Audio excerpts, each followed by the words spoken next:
Kasat Reskrim Polres Solok Selatan, AKP Rianto Ulil Ansyar ternyata sempat curhat ke ibunda untuk berhenti dari kepolisian. Hal tersebut disampaikan almarhum 3 bulan sebelum peristiwa penembakan dilakukan Kabak Ops Polres Solok Selatan, AKP Dadang Iskandar dilakukan. Cuma, dia pernah bilang begini sama saya, kalau tidak salah 3 bulan yang lalu, dia bilang, "Mama, saya mau tanya sama Mama, seandainya saya keluar dari polisi, apa Mama mengizinkan?" Kata Kristina saat di rumah duka. Kristina menjawab agar putranya tidak keluar dari institusi kepolisian, karena menurutnya itu adalah masa depan putranya. Jadi, saya bilang, "Jangan, Nak, jangan keluar dari polisi. Itu masa depanmu. Itu kebaikan Tuhan buat kamu." Ucapnya, "Kami bukan siapa-siapa, tidak punya apa-apa, tapi bisa lulus. Jadi, syukuri apa yang Tuhan berikan," sambungnya. Kristina mengaku, saat itu putranya tidak mengatakan adanya tekanan saat bertugas.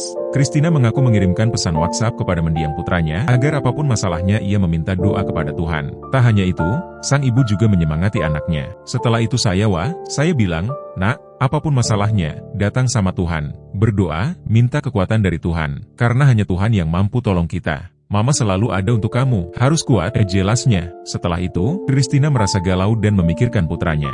Dia menduga putranya mendapat tekanan. "Jadi, memang setelah itu saya selalu galau. Anakku di sana pasti dalam tekanan mungkin," pungkasnya. Sebelumnya diberitakan, Kasat Reskrim Polres Solok Selatan AKP Ulil Rianto Ansyar tewas ditembak oleh Kabak Ops Polres Solok Selatan, AKP Dadang Iskandar. Peristiwa ini terjadi di parkiran Polres Solok Selatan, Sumatera Barat, Jumat, 22 November 2024.